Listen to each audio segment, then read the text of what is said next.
Hello friends, good morning. आप सभी देशवासियों को गोवर्धन पूजा की ढेरों बधाई एवं शुभकामनाएं। आप सभी दोस्तों का मेरे इस YouTube चैनल में स्वागत है।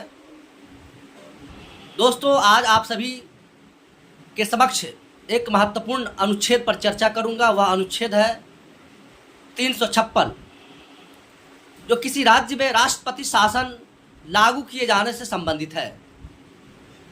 यह अनुच्छेद कहता है कि किसी राज्य में संवैधानिक तंत्र विफल हो गया हो या उस राज्य में विधि व्यवस्था का सही तरीके से संचालन नहीं हो रहा हो, तो राज्यपाल के प्रतिवेदन के आधार पर महामहिम राष्ट्रपति के द्वारा राष्ट्रपति शासन लागू किया जा सकता है। आर्टिकल 356 से संबंधित एक महत्वपूर्ण जजमेंट की भी चर्चा आप सभी लोगों के समक्ष करूंगा, ताकि इसकी महत्वपूर्ण जानकारियां आप लोगों के बीच हो सके। आर्टिकल 356 से संबंधित एक जजमेंट है। वह जजमेंट है SR. Bommai versus union of India.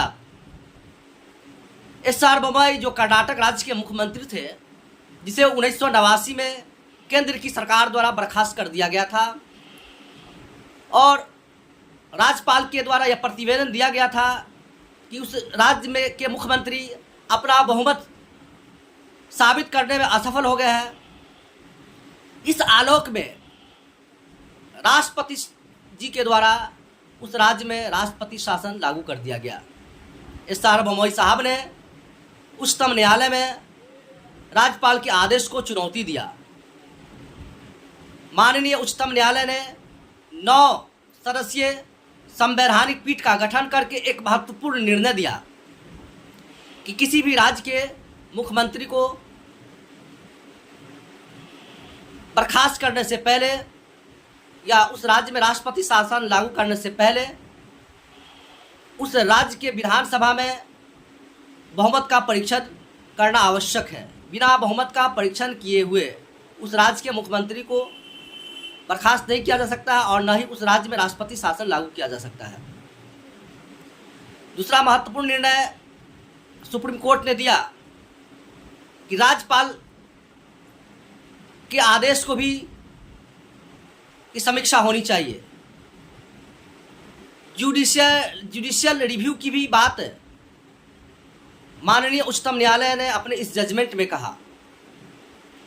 यदि राज्यपाल के द्वारा पॉलिटिकल राइवलरी की वजह से उस राज्य के मुख्यमंत्री के विरुद्ध राष्ट्रपति शासन लागू करने का जो प्रतिवेदन राष्ट्रपति के पास भेजा गया है, वह प्रतिवेदन उस राज्य के मुख्यमंत्री के पॉलिटिकल राइवलरी की वजह से दिया गया हो, तो वह आदेश अवैध माना गया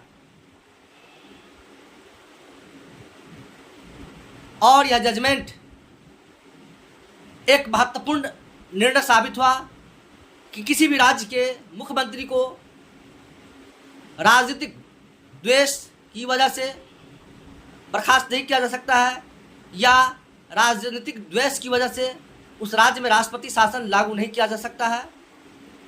धन्यवाद। यदि मेरा यह वीडियो अच्छा लगे तो कृपया लाइक, कमेंट और सब्सक्राइब कर दें।